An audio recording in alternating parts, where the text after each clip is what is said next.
장공 김재준 목사님 같은 그런 가르침이 나를 만들기도 했고요. 어쨌든 학교에서는 옳은 거, 정의로운 거, 마땅히 해야 되는 거, 그것은 제일 선순위에 놓고 해야 되는 거다. 그 문 박사님이 막 뛰어오셨더라고. 문 박사님 책임지십시오. 그러니까 아무 말을 안 해. 그리고 그 식당에 유인물을 다 혼자 주워요. 문동환, 훌륭하다. 저래야 된다. 지도자는 저래야 된다. 자기 책임을 모욕적이라 할지라도 감당하는 그런 지도자. 얼른 내가 졌다. 내가 졌다.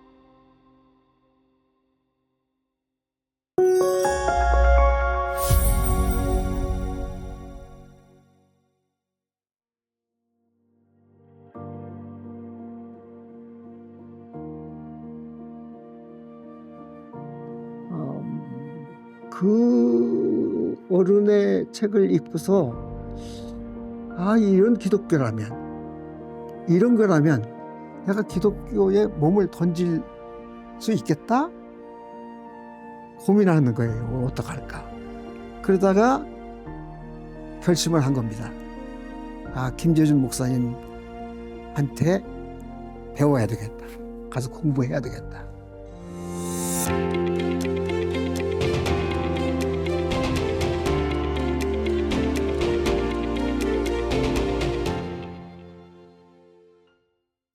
어느 날 이제 입학원서를 써야 될 때예요.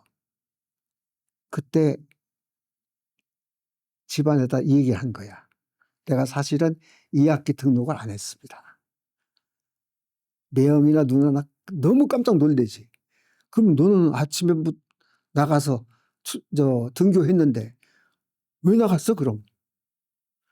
어쨌든 너 그럼 그동안에 학교 안 간 거야? 강의 안 들은 거야 그럼? 이런 미친놈이 있나? 어머니 하더니 이 길을 때려치우면 어떡하냐? 너 어머니는 누가 책임질 거냐?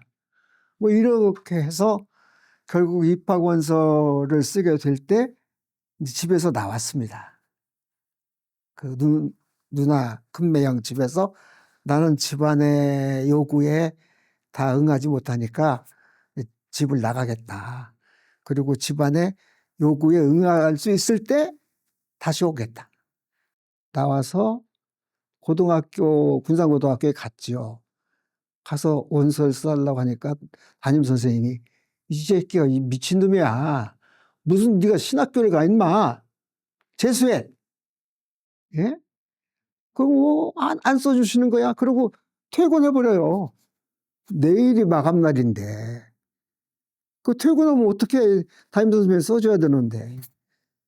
선생님은 퇴근하고 내가 교감 선생님한테 사장해서 그래서 원서를 썼습니다. 써가지고 학교를 갔어요. 가서 원서를 내면서 내가 사실은 거쳐갈 집이 없다.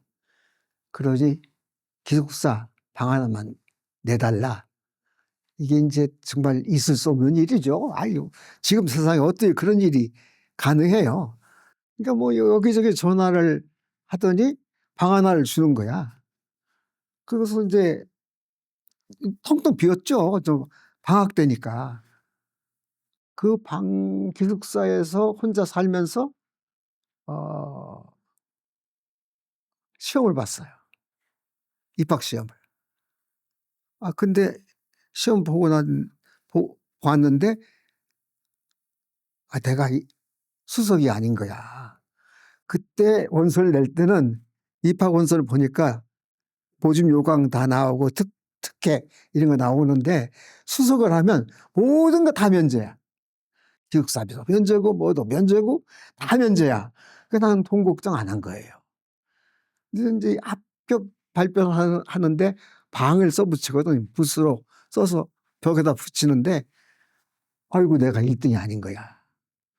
이 일을 어떻게 하면 좋으냐. 하늘에 놓았죠. 김경재라는 놈이 1등이야. 근데 나중에는 이제 김경재는 한신대학 교수가 되고, 그때 우리가 초등학교 졸업할 때 전국 학생들 일제고사를 봤어요. 그 점수 가지고 자기 지역에 학교를 가는 거야. 김경재가 전국 3등짜리래. 나중에 알고 보니까. 그런 놈하고 경쟁이 되겠어요? 2학년 때, 신학교 2학년 때 독신학 독습이라는 걸 하는데, 그냥 독일어 신학 서적을 읽고 이제 토론하는 거야. 우리는 이거 한 문장 읽을래도, 한 문단 읽을래도 막 땀을 뻑뻑 흘리는데 줄줄 읽어요. 줄줄 읽는 거야. 그만큼 수제예요. 어쨌든 그래서 이제 시험을 받고 이제 수석은 못했고, 그 다음 오는 건 이제 입학금 걱정인 거예요. 지금 잊어버리지도 않아. 6만 원이야. 6만 원. 많지도 않았어요. 근데 6만 원을 만들 수가 없어. 마감하는 날 또 학교 가서 내가 사실은 입학금을 준비를 못했다. 연기해달라. 그랬더니 또 연기해주는 거야. 그 입학금도 준비 안 한 놈이 왜 시험을 왜 쳤어? 근데 그럴 법도 한데 연기해 주더라고요. 그래서 이제 어머니가 노력해서 입학금을 만들고, 이제 군산에서 보재기에 싸가지고 똘똘 말아서 허리에 차고, 그리고 야간 열차를 타고 온 겁니다. 그때 입학식까지 납부해라. 가보니까 입학식이 끝났어. 아이고, 이거 안 받아주면 어떡하나. 근데 받아주더라고요. 그래서 이제 이 오리엔테이션 시간에부터 들어간 거지. 그렇게 해서 이제 한국신학대학에 가게 된 겁니다.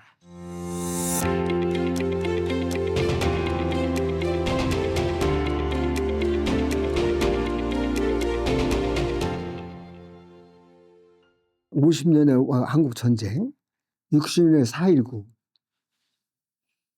4.19가 났는데 우리 수유리 그 캠퍼스에서는 밖하고 완전히 단절이 돼가지고 이거 수도원 같아서 전혀 밖에서 무슨 일이 일어났는지 몰라요. 그러나 하여튼 큰 소요가 일어났다는 건 알아. 전경현 박사라는 분이 신학 교수인데 나를 오라고 하더니, 우리 이제 1층은 1층 교수실과 뭐 학장실 뭐 이런 게 쫙 1층에 있고, 2층에 강의실이 있고, 그리고 탑이 쫙 올라가서 6층까지 탑이 있어요. 그 탑 꼭대기에 방이 있어. 근데 전 박사님이 나를 따라오라고 그러시더니 그 방에다 가두는 거야. 밖에서 열쇠를 채워버리는 거예요. 너 여기 있어. 너 나오면 학교가 시끄러워져. 그래서 거기 갇혔어요. 그 다음에는 이제 그날 지나니까 이런저런 이제 정보를 다 알게 된 거죠. 그래서 우리들도 이제 그 시위에 나가고, 한국신학대학 전교생이 나간 건 아니고요. 나하고 가까운 친구들, 선후배들, 이런 사람들이 나간 겁니다. 나가서 이제 시위도 하고 이렇게 했는데, 이게 끝났어. 이제 시위가, 4.19 혁명이 끝났어. 끝났을 때, 얼마 지나니까 그 성북 경찰서라고, 형사라고 하면서 날 그 경찰서를 가자는 거야. 거기 차를 타고 갔어요.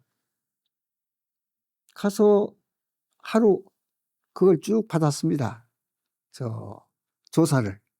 그러고 보니까 우리 학교에서는 나만 갔는데, 고대나 뭐 이런 데서는 여러 명 잡혀와서 똑같은 일을 당한 거야.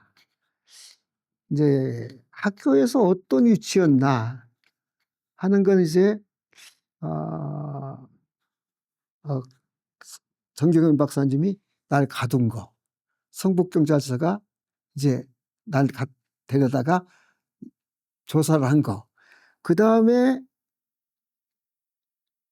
중앙정보부가 생긴 다음에 중앙정보부가 나를 뿌락치로 삼으려고 하는 거예요. 그러니까 뭐 학교 돌아가는 거 이런 거 가끔 보고해주면 그러면 너 외국 유학까지 책임지겠다. 이게 뿌락치죠. 이제 그걸로 봐서 학교 안에서 이제 나의 인상이라고 하는 어떤 역할이라고 하는 건 되게 이렇게 다른 사람 눈으로 봐질 수 있죠. 그때 이제 학교 안에 뭐 이런저런 이유로 해서 선생님들 분주가 있었어요. 학생들도 갈라졌어. 근데 학교 수업을 못해. 그럴 때 학생과장, 박봉남 교수인데 학생과장이 학장님한테 이제 학장님 너무 걱정하신다. 가서 오늘로 그친다. 라고 말씀드리고 학장님 걱정 덜 드리자. 그래서 선생님한테 끌려서 갔어요. 학장실에 들어가니까 이렇게 돋보기를 쓰시고 이렇게 보면 스크랩북을 보고 계시더라고. 근데 학생과장 박봉남 교수가 그동안에 설명을 쭉 하는데 근데 별로 이렇게 들으시는 것 같지 않아. 그러더니 날 보고 너는 왜 왔어? 그래서 여차저차해서 목사님이 가자고 해서 왔습니다. 임마 잘못한 거 없어? 예, 잘못한 거 없습니다. 잘못한 거 없는데 왜 와 임마? 선생님이 가자고 온다고 와? 나가서 해. 그러신단 말이야. 학장이. 이게 무슨 말씀이야? 나가서 해? 하라고 하는 건가? 학교 수업이 안 되고 있는데 하라고 하는 건가? 나오면서 나는 뒤로 돌아서서 나오죠. 근데 박봉남 교수는 왜 임금님 앞에서 뒷걸음 쳐서 나가잖아. 박봉남 교수는 뒤로 못 돌아서고 뒷걸음으로 나가시고 계신 거야. 나는 돌았고요. 근데 그때 나도 또 같이 뒷걸음 할 수도 없고 그래서 그냥 그렇게 하고 나왔는데 나오면서 순간적으로 이 옳은 일이면 하라는 거다.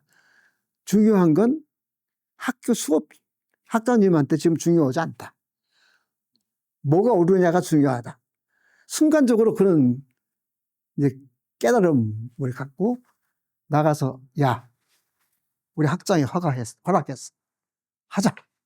그게 뭐냐면 이제 자율 학생회를 만드는 거예요. 그때까지 있었던 학생 조직을 깨부수고 그리고 자율 학생회를 만드는 건데 그러한 학교 안에서 이제 뭐라 할까? 어떤 조직적 동력으로서 낙점이 찍히기도 했고 또 장공 김재준 목사님 같은 그런 가르침이 나를 만들기도 했고요. 어쨌든 학교에서는 옳은 거, 정의로운 거, 마땅히 해야 되는 거, 그것은 제일 선순위에 놓고 해야 되는 거다 하는 거, 이제 뭐 수업도 수업이지만 그런 공부들을 한 거죠.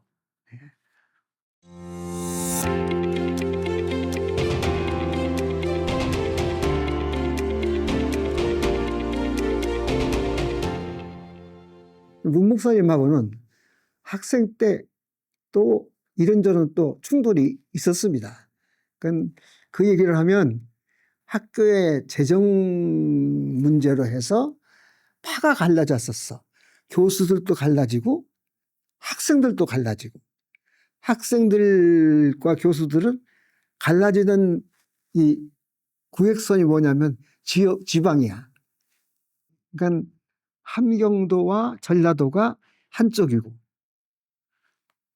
평안도와 경상도가 다른 한쪽이고, 이렇게 해서 기장 안에 분파가 좀 있어요.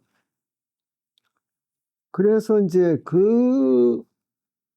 싸움에 학생들이 끼어들어서 이제 뭐 이러고 저러고 싸움을 하는데 학교가 수업이 안 되는 거죠. 그러니까 이제 학생과장 문동환 목사님이 양쪽 대장을 불러서 이거 학교가 안 되겠다. 그러니까 이렇게 하자. 대자보 붙이지 말고, 그리고 유인물 뿌리지 말고, 뭐 이거 당분간 좀 한숨을 돌리자. 학교가 이거 망가져서 안 되겠다. 그래서 그렇게 약속했단 말이야. 근데 그 이튿날 점심시간에 누가 와서 야, 식당에 유인물이 쫙 뿌려졌다는 거야. 그 달려가 보니까 아닌 게 아니라 유인물이 쫙 뿌려져 있어요. 그 우리 쪽 이제 학생들이 그걸 줬죠. 내가 소리를 지른 거야. 줬지 마. 내려놔. 학생과장 오라게. 그 문 박사님이 막 뛰어오셨더라고. 문 박사님 책임지십시오. 이거 아무 말을 안 해. 그리고 그 식당에 유인물을 다 혼자 주워요. 물론 학생들이 주술라 가지. 내가 소리를 지르는 거야. 줬지 마. 네가 왜 줬어? 내려놔. 이 어른이 다 그걸 줍고 아궁이에다가, 그때는 장작될 때니까 아궁이에다 집어넣더라고. 야, 그때 문 박사님은 이 학생 앞에서 모욕적이지 않습니까? 교수가 주수면 학생들이 따라 주어야지. 근데 주지 말라고 하는 놈이 있는가 하면, 그러나 당신 책임이거든. 교수가 학생 앞에서 모욕적인 모습으로 책임을 감당하는 거야. 그때도 내가, 문동환, 훌륭하다. 저래야 된다. 지도자는 저래야 된다. 자기 책임을 모욕적이라 할지라도 감당하는 그런 지도자. 얼른 내가 졌다. 내가 졌다.